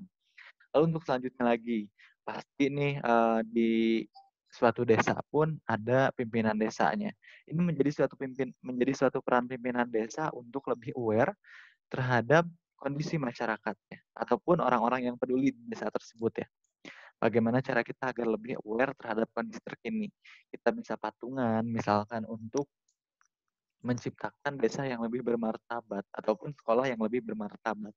Kita bisa patungan untuk misalkan membuat suatu desa, suatu tempat ya, suatu tempat misalkan kita bisa punya tempat yang itu tuh bisa dinikmati jaringan internetnya, misalkan jaringan WiFi, atau misalkan kita bisa membeli kuota yang memang itu bisa dinikmati oleh masyarakat secara luas. Nah, ini menjadi penting sekali untuk kita lakukan karena memang dalam menjalankan proses literasi ini kita tidak bisa bergerak sendirian. Kita harus untuk berkolaborasi, kita harus untuk saling bersinergi untuk menciptakan tujuan yang sama. Seperti itu Kak Yuniarti, semoga jawabannya bisa digali lebih dalam lagi oleh Ibu Siti, karena memang Ya. ini tuh tidak hanya cukup oleh satu ide saja. Dan saya selalu percaya bahwa teori tidak semudah ya untuk diimplementasikan, untuk dipraktikkan. Pasti banyak sekali hal-hal tantangan yang muncul di hadapan kita. Tapi bagaimana cara kita untuk mengolah hal tersebut dan percaya pada diri kita sendiri bahwa perubahan harus dimulai sejak sekarang. Betul sekali Kak Rohman. Nih, barangkali ya, mudah-mudahan gitu ya Iya, dengan, betul sekali. adanya seminar ini, Ibu siapa tadi Bu? Lupa. Ibu Siti. Ibu Siti mendapatkan, seseorang yang bisa membantu gitu ya, memajukan, sekolahnya di daerah tersebut gitu ya, karena tadi tidak tahu di mana dia, nggak disebutin. Dan, saya juga Kak Rohman, bukan hanya dari kalangan pemerintah gitu yang bisa membantu, tapi dari masyarakat itu sendiri. Contohnya nih Kak, di kampung saya kan belum ada PAUD gitu ya, kayak TK. Nah, jadi, masyarakat di sana itu udunan, apa ya, patungan buat Ya. membangun madrasah gitu, buat membangun sekolah. Jadi, alhamdulillah nih di kampung saya sekarang sudah ada PAUD, sudah ada madrasah karena dukungan dari masyarakat itu sendiri, gitu. Nah, Memang peran Jadi memang, masyarakat pun penting sekali ya Kak Yuniarti ya untuk iya selalu betul. gotong royong dalam menciptakan perubahan ini. Jadi mari kita bangun peradaban di kampung halaman. Ya, luar biasa sekali semangatnya. Mari kita terus semangat. Ya, kita lanjut biar lebih semangat ke pertanyaan selanjutnya dari Bapak, ini Bapak apa Ibu ya? Kayak Ibu deh.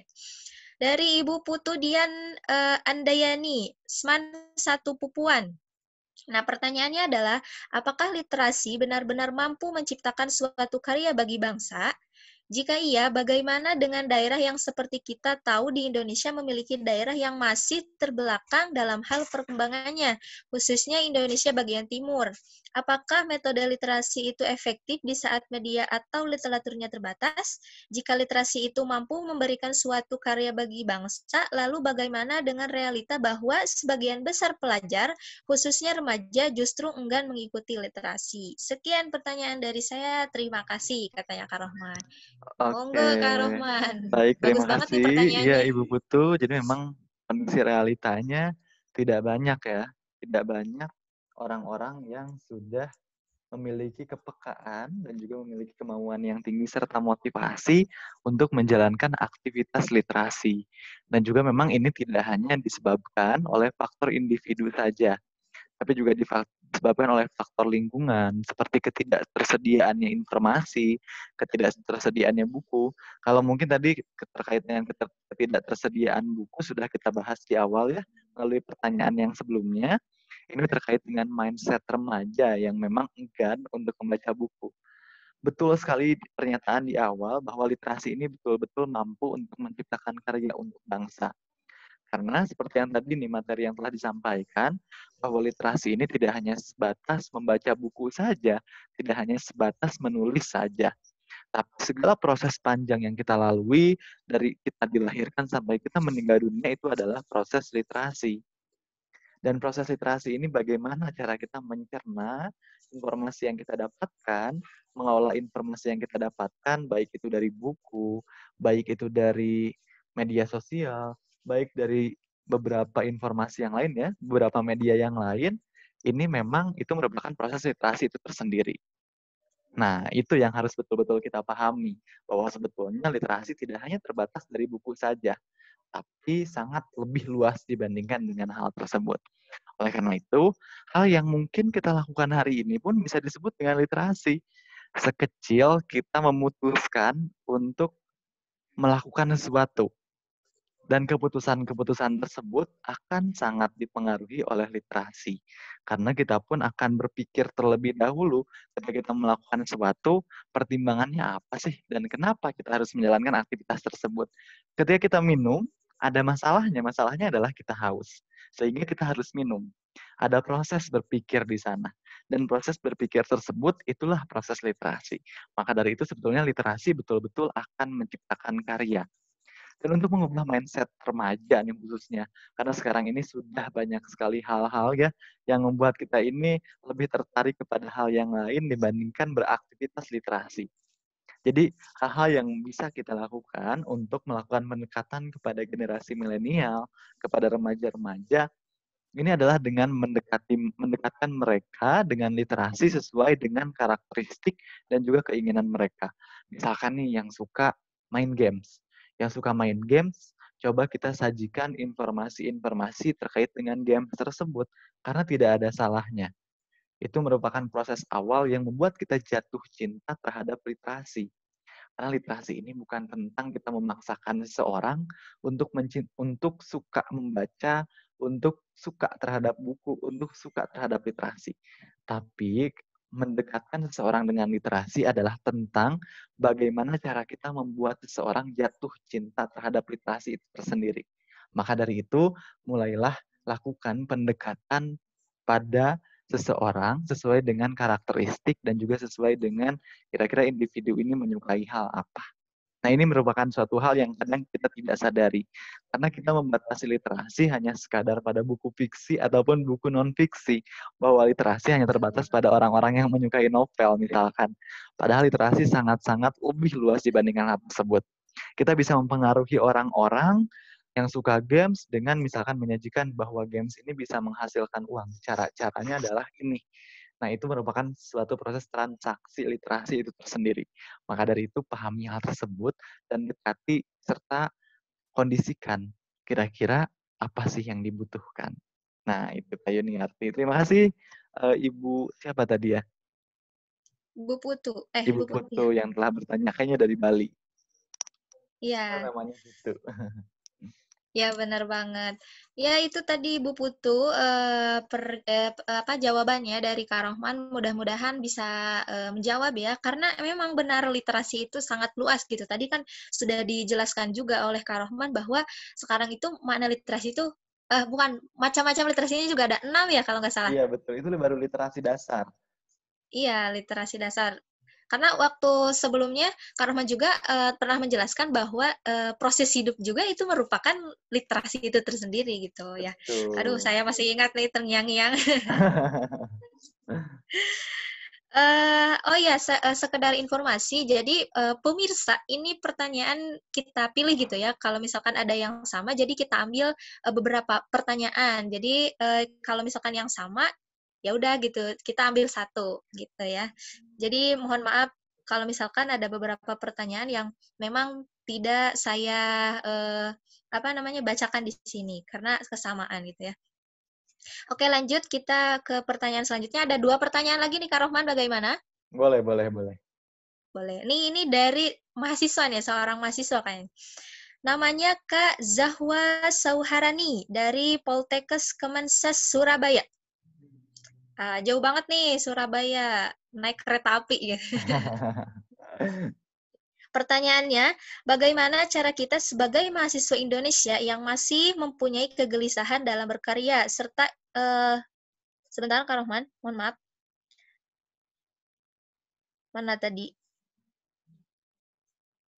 Sebentar Kak Rohman ya, aduh ada gangguan dulu sebentar.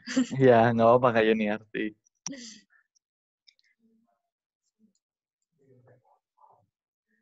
Dari Kak Zahwa ya tadi. Iya, betul. Oke, saya ulangi ya pertanyaannya. Bagaimana cara kita sebagai mahasiswa Indonesia yang masih mempunyai kegelisahan dalam berkarya, serta egonya yang besar dan sering menunda-nunda agar bisa berkarya untuk bangsa, seperti halnya orang yang terampil, kreatif, dan dapat berkarya dengan leluasa gitu. Itu ya, tadi ditunda-tunda. Iya, baik. Terima kasih Kak Zahwa atas pertanyaan yang luar biasa. Halo, arek-arek Surabaya ya. Ya, arek-arek Surabaya.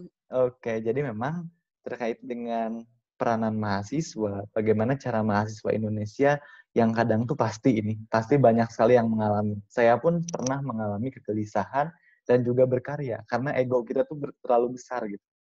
Ego ini bisa memang mempengaruhi berbagai macam hal untuk kita menciptakan suatu karya kita. Bayangkan teman-teman, kita ini misalkan memiliki potensi, ini karena dari pengalaman pribadi saja ya, kita ini sebetulnya memiliki potensi untuk menerbitkan suatu buku. Jadi ingat betul, saya itu tuh waktu SMA ya, setelah lulus SMA, saya ini sebenarnya sudah menyelesaikan suatu novel. Nah, karena sebetulnya novel tersebut sudah selesai, tapi karena ego ini tuh kayak ego untuk takut untuk menerbitkan novel, ego untuk takut nanti dapat misalkan dapat komentar negatif dari orang lain, ego misalkan dapat kayak nanti kalau misalkan orang lain menganggap kita sok-sokan menerbitkan novel gimana ya, ataupun ketakutan-ketakutan yang lain yang kadang tuh bikin kita ya udahlah nanti aja gitu. Ya udahlah kayaknya nggak usah sekarang deh. Nanti deh kayaknya kalau misalkan nanti waktunya lebih tepat. Nah, kadang hal-hal tersebut yang membuat kita ini menunda-nunda pekerjaan kita. Yang kadang membuat kita ini ya udahlah nanti aja. Nah, hal tersebut yang harus kita kelola agar tidak memberikan dampak yang kurang baik nih kepada diri kita sendiri. Sebenarnya kita mampu untuk menjalankan aktivitas tersebut sekarang, tapi karena ada ketakutan-ketakutan yang mendorong kita untuk tidak menjalankannya hari ini. Yang perlu kita kontrol adalah ego kita, bukan tentang karya kitanya. Ego kita yang harus kita kontrol. Kalau kita hanya terlalu berfokus pada ego kita dan hanya mengedepankan ego dibandingkan menciptakan suatu karya, maka karya tersebut tidak akan pernah selesai. karya tersebut tidak akan pernah bisa kita jalankan. Mulai kendalikan ego kita dengan fokus pada apa tujuan hidup kita. Fokus pada tujuan yang betul-betul ingin kita capai, fokus pada apa yang bisa kita lakukan, bukan pada ekspektasi orang lain yang dititipkan pada diri kita. Karena ego ini kadang muncul nih, kayak Yuniarti ya, muncul dari omongan-omongan eksternal yang mempengaruhi diri kita untuk tidak menjalankan aktivitas atau menunda-nunda aktivitas sampai kita lupa mengerjakannya. Nah, Betul. kita harus mengendalikan hal-hal yang di luar kendali kita. Yang bisa kita kendalikan adalah diri kita sendiri. Tapi omongan dari eksternal, ini kan kita nggak mungkin ya untuk memaksa orang lain tidak berbicara karena kita nggak suka. Kita nggak mungkin untuk mengendalikan hal tersebut. Tapi kita bagaimana bisa mengendalikan diri kita untuk merespon hal-hal yang diungkapkan oleh orang lain terhadap kita. Nah, respon seperti apa sih yang ingin kita berikan? Apakah respon yang ingin kita berikan ini adalah kita dengan menjalankan sesuatu atau kita dengan meninggalkan sesuatu? Kita berhak memilih kedua hal tersebut. Tapi ketika kita ingin berkarya, maka pilihlah untuk lakukan sesuatu sejak sekarang. Jadi sebetulnya ketika kita berbicara tentang ego, mungkin ego kita yang masih tinggi. Ego kita yang masih terjebak dalam gengsi, ego kita yang masih terjebak dalam omongan orang lain. Sedangkan yang perlu kita pikirkan, kadang itu yang kita takut. Itu yang kadang tidak mungkin kejadian. Kita terlalu berkutat untuk memikirkan sesuatu yang belum pasti, padahal yang pasti bisa kerjakan adalah apa yang harus kita kerjakan hari ini. Terima kasih Kak Yuniarti, terima kasih tadi Kak Zahwa ya. Kak Zahwa telah Zahwa. bertanya, semoga kita senantiasa nih mulai mendedikasikan diri kita untuk menjalankan apa yang bisa kita lakukan untuk mencapai tujuan hidup kita hari ini, bukan esok ya. Betul. Karena Iya, jangan. kita pun harus menyadari bahwa hari esok tuh masih belum pasti. Kita nggak akan tahu apakah esok kita masih berada di dunia ini atau enggak. Yang pasti Iya, betul. adalah kita masih menghirup udara hari ini dan kita bisa menjalankan aktivitas hari ini. Seperti itu Kak Yuniarti. Ya, jangan terlalu ini ya sama ekspektasi orang lain karena bisa buat kita itu capek gitu ya, Kak Rohman. Iya. Biar jangan diabaikan juga sih, jadikan motivasi gitu ya. Iya, betul. Mm-mm. Karena orang Terus lain tuh jangan tidak mengetahui kondisi kita yang sebetulnya seperti apa. iya, Hanya kita yang betul. memahami diri kita sendiri. Yang tahu kita adalah diri kita sendiri. Ya, ngomong-ngomong Kak Rohman ini sudah menciptakan 2 buku ya Kak Rohman? Iya, alhamdulillah sudah menerbitkan 2 buku. Yang pertama itu Ya, novel menerbitkan. berjudul Sebuah Rasa. Lalu yang kedua ini adalah kumpulan puisi, yaitu Andai Kita Tidak Pernah Andaikan Terluka. Nah, nanti insya ya. Allah minggu ini ya, berarti ya, Senin depan ataupun nggak tahu hari apa, insya Allah terbit buku ketiga bersama teman-teman. Jadi ini Waduh, produk yang dikerjakan bersama teman-teman di Fakultas Keperawatan, menciptakan buku bareng-bareng, yaitu antologi puisi, yang sengaja kita ini dalam beraktivitas kegiatan kemahasiswaan tidak cukup jika hanya mengerjakan aktivitas saja, tapi bagaimana cara kita meninggalkan sesuatu. Ya, salah satunya adalah karya ini. Gitu. mantep banget nih Kak Rohman, udah buku ketiga aja. Aduh, Iya. saya nih belum 1 buku. Nanti kita bisa kolaborasi ya untuk menciptakan Iya, buku mantap, karya mantap. penggerak anak bangsa. Asik. Ya, saya juga pernah apa sih namanya mendengar satu kutipan gitu ya, bahwa dengan membaca kita bisa mengenal dunia dan dengan menulis Betul. kita bisa dikenal oleh dunia. Iya. Aduh, Kak Rohman Kalau nih kalau saya tuh istilahnya luar begini biasa. Kak Yuniarti. Menulis Gimana nih? itu menulis itu merupakan sedekahnya orang yang membaca. Aduh, Mm-mm. mantap. Aduh, jadi termotivasi nih untuk menulis. Iya, ayo kita semangat ya Kak Mudah-mudahan, Yuniarti ya. hmm, ya mudah-mudahan semangat gitu. Termasuk menulis skripsi. Iya betul. Kita lanjut nih Kak Rohman ke pertanyaan terakhir dari Kak Florencia. Wah, namanya bagus sekali ya, dari Kak Florencia, mahasiswa UNMAS. Nah, pertanyaannya adalah, Apa-apa saja bentuk karya yang dapat kita ciptakan dan dapat diwujudkan dalam kehidupan bermasyarakat sebagai generasi penerus. Dan apa hal-hal penting yang kita tahu untuk membuat karya itu terlebih dahulu. Mungkin langkah-langkahnya nih, Kak Rohman. Oke, baik. Terima kasih Kak Florencia dari mahasiswa Unmas. Luar biasa sekali pertanyaannya, berarti memang sudah memiliki motivasi ya untuk menciptakan suatu karya. Tinggal bagaimana langkah-langkah agar kita menyadari karya apa yang ingin kita buat dan bagaimana caranya agar karya tersebut bisa bermanfaat nih dalam kehidupan bermasyarakat sebagai generasi penerus bangsa. Tentunya ada peran kita ya. Dan ini untuk langkah-langkahnya tersendiri, yang pertama itu adalah temukan apa potensi diri kita. Kita harus menemukan terlebih dahulu nih, kira-kira kita ini tuh memiliki apa. Karena potensi setiap individu ini berbeda. Kita harus menyadari kita ini punya kelebihan masing-masing. Saya suka menulis puisi. Nah, itulah kelebihan saya dibandingkan dengan teman-teman saya yang lain. Nah, ketika kita sudah menemukan potensi apa yang sudah kita jalani, yang sudah kita miliki, maka potensi tersebut harus kita asah dan juga harus mulai kita jalankan. Lalu yang selanjutnya adalah temukan lingkungan yang sesuai dengan perkembangan diri kita. Nah, karena kadang kita tuh sudah memiliki potensi yang sudah kita tahu ya, dan kita sudah tahu jalan kita untuk berkembang itu apa. Tapi kadang kita ini terbatas oleh lingkungan yang kadang tidak mendukung pembelajaran diri kita. Karena ada dua jenis orang, ada yang orang ini bisa survive dengan dirinya sendiri, ada orang yang bisa survive dengan dukungan lingkungan. Nah, banyaknya itu adalah orang yang bisa survive dengan kondisi lingkungan. Nah, oleh karena itu, sebenarnya kita harus pintar-pintar nih untuk memilih lingkungan mana. Karena di masyarakat ini banyak sekali lingkungan yang bisa kita terjun nih.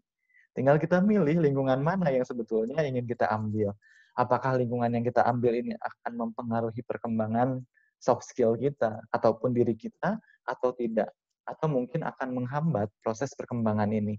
Nah, kita yang harus memilihnya, karena kita yang menyadari potensi apa yang kita miliki. Lalu yang selanjutnya lagi, ini sebenarnya yang harusnya poin pertama ya, menentukan tujuan. Ini yang tadi telah dikatakan di awal, bahwa tujuan ini merupakan suatu hal yang penting, kira-kira dari potensi yang kita miliki, ini kita bisa asah untuk mencapai tujuan yang seperti apa. Kira-kira nih dengan potensi saya bisa menulis puisi. Kira-kira tujuannya untuk merubah perubahan di masa yang akan datang itu caranya seperti apa? Yaitu dengan menulis puisi-puisi terkait dengan bagaimana caranya mengubah mindset, bagaimana caranya agar masyarakat Indonesia berkembang melalui bentuk tulisan, agar bisa diinterpretasikan oleh masyarakat sehingga bisa terinspirasi. Karena kalau di tagline Duta Baca nih Kak Yuniarti adalah berkarya, mengabdi, dan menginspirasi. Jadi bagaimana cara kita menciptakan suatu karya sebagai bentuk pengabdian kita terhadap masyarakat agar masyarakat bisa terinspirasi dari karya yang telah kita buat. Karena karya kan tidak mungkin ya kita publikasikan untuk kita nikmati sendirian. Tapi karya yang baik adalah karya yang dipublikasikan, yang bisa dibaca, yang bisa dinikmati oleh berbagai macam orang, agar orang lain bisa merasakan kemanfaatan dari apa yang telah kita ciptakan. Lalu yang selanjutnya lagi, tadi sudah ya 3 hal, tujuan, potensi, dan juga lingkungan. Lalu yang lingkungan atau mentor. Nah, ini yang poin keempat adalah mentor. Nah, ini mentor. Jadi kita pun harus pintar-pintar nih untuk mencari kira-kiranya siapa yang akan membantu kita untuk bisa mengoptimalkan potensi yang kita miliki. Misalkan mentor, kita harus pintar nih nyari mentor yang bisa betul-betul membimbing kita. Agar dalam prosesnya pastikan banyak dinamika yang kita lalui. Gimana caranya agar kita tidak hilang arah ataupun tidak berbalik arah atau bahkan ganti arah gitu. Nah, bagaimana caranya agar mentor ini bisa membantu kita agar tetap berjalan searah, fokus terhadap tujuan kita. Lalu yang kelima adalah konsisten. Nah, ini menjadi satu hal yang kadang sulit untuk kita jalankan. Kita udah nulis misalkan 3 bab, tapi ternyata bab 4 dan bab 5-nya tidak konsisten, malas, atau pengen ganti judul. Kalau skripsi ya kadang-kadang suka muncul hal seperti itu. Karena misalkan ada tekanan-tekanan dari teman, tekanan-tekanan dari dosen, dan lain sebagainya. Nah, ini bagaimana caranya agar kita tetap konsisten dengan fondasi yang kita miliki. Dengan landasan yang kuat, karena sejatinya kita akan konsisten terhadap apa yang kita jalankan ketika niat dan juga tujuan serta motivasi kita dalam menjalankan tersebut sudah kuat. Kuatkanlah individu diri kita sendiri, baru kita bisa konsisten terhadap apa yang kita jalankan. Paling itu 5 langkah dalam berkarya dan juga 5 langkah sebelum kita menciptakan karya. Semoga bisa bermanfaat dan pastinya ilmu-ilmu yang tadi disampaikan ini bisa diimplementasikan dan kita bisa implementasikan sesuai dengan jalan kita masing-masing. Gitu Kak Yuniarti. Mantap nih. Jadi mewakili juga ternyata pertanyaannya. Nanti saya Iya. bisa mungkin pelajari lagi potensi yang ada dalam diri saya itu apa yang bisa dibagikan kepada masyarakat gitu ya. Karena kan tadi kata Kak Rohman tagline-nya Duta Baca Jawa Barat tadi apa? Berkarya, Karya, mengabdi mengabdi dan dan menginspirasi. menginspirasi. Karena ternyata Kak Rohman secara tidak langsung saya melanjutkan pendidikan ke perguruan tinggi itu ya, ke jenjang yang lebih tinggi, ternyata menginspirasi juga gitu Iya, ya. betul Kak Yuniarti. Makanya lakukan apa yang bisa kita lakukan gitu ya tadi. Iya, 5 betul. langkah dari Kak Rohman. Temukan potensi, temukan tujuan, mentor, dan konsisten. Dan yang satu lagi tadi saya lupa. Iya, betul.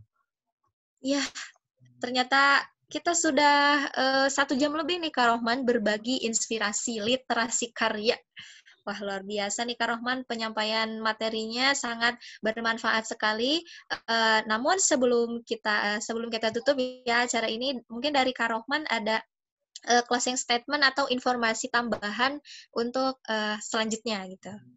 Silahkan Kak Oke, Rohman. baik. Terima kasih Ibu Moderator, Ibu Kakak ya, Kakak Ya. Moderator.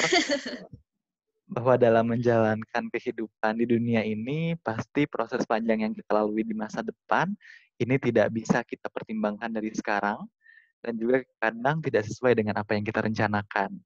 Karena kondisi bumi dan kondisi dunia ini berdinamika ya. Bisa jadi yang terjadi sekarang tidak akan terjadi di masa yang akan datang.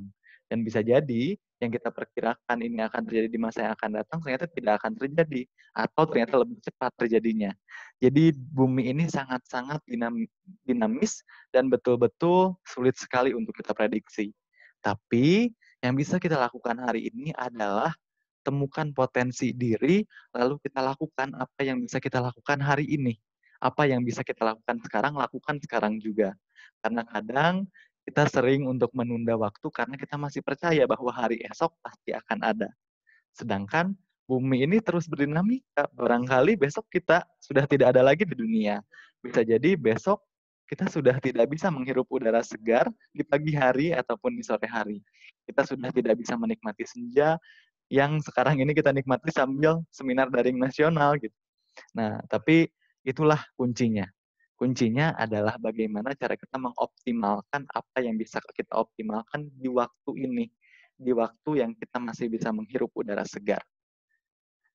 Dan hal tersebut kadang kita sering lupakan, kadang sering kita abaikan untuk hal-hal yang sebetulnya tidak memiliki dampak dan manfaat. Karena berkarya itu adalah tentang bagaimana cara kita melakukan apa yang bisa kita lakukan, dan itu bisa bermanfaat untuk diri kita sendiri dan untuk orang lain. Itu paling Kak Yuniarti untuk closing statement-nya ya. Lalu juga untuk informasi tambahan kepada seluruh teman-teman peserta, silahkan untuk mengisi form evaluasi yang akan diinformasikan melalui grup Telegram nantinya. Jadi nanti akan diinformasikan di mana link evaluasi akan disebarkan, lalu juga sampai kapan batas pengisian link evaluasi. Karena link evaluasi ini menjadi suatu syarat untuk mendapatkan sertifikat. Jadi jangan sampai ada yang menanyakan ulang, link evaluasi akan diberikan kapan. Lalu juga untuk sertifikat akan dibagikan melalui grup Telegram H+2 kegiatan seminar. Itu artinya sekarang tanggal 1 November, berarti tanggal 3 November akan dibagikan di grup Telegram. Dan waktunya adalah sampai 2359. Jadi maksudnya sebelum 2359, kalau misalkan belum ada, itu silahkan ditunggu saja. 2359 waktu Indonesia bagian Barat. Seperti itu Kak Yuniarti, hatur nuhun, mangga dikembalikan lagi kepada moderator. Oke, terima kasih Kak Rohman. Luar biasa sekali tadi closing statement-nya. Temukan potensi dan lakukan apa yang bisa kita lakukan hari ini. Aduh, Iya. luar biasa. Ternyata, wah, ilmu itu sangat banyak dan terima kasih secara tidak langsung Kak Rohman sangat memotivasi saya untuk semakin semangat untuk berkarya gitu ya. Oke, ternyata kita sudah mendekati waktu-waktu untuk berpisah, tapi berpisah bukan berarti untuk berpisah, tapi untuk menambahkan kerinduan. Lain kali Iya. kita akan ada seminar selanjutnya. Oh iya, jangan lupa uh, subscribe channelnya Kak Rohman, like and share. Boleh banget tuh, ya kan Kak Rohman? Iya, Karena banyak boleh banget banget ya ilmu yang sangat Yuniarti. bermanfaat. Gratis loh, subscribe gratis. Tontonnya bayar pakai kuota. Ada kuota dari Kemendikbud. Iya, betul. Oke, apa namanya? Aduh, saya jadi lupa nih. Tenang. Ya, mohon maaf dari saya apabila ada salah-salah kata. Mohon maaf apabila ada pertanyaan yang tidak terjawab tadi. Mudah-mudahan bisa menambah ilmunya. Terima kasih juga kepada Kak Rohman yang sudah menyempatkan waktu. Sekian dari saya, Yuniarti. Sampai jumpa di lain waktu. Assalamualaikum warahmatullahi wabarakatuh. Waalaikumsalam warahmatullahi wabarakatuh. Sampai jumpa lagi teman-teman peserta seminar daring. Yeay.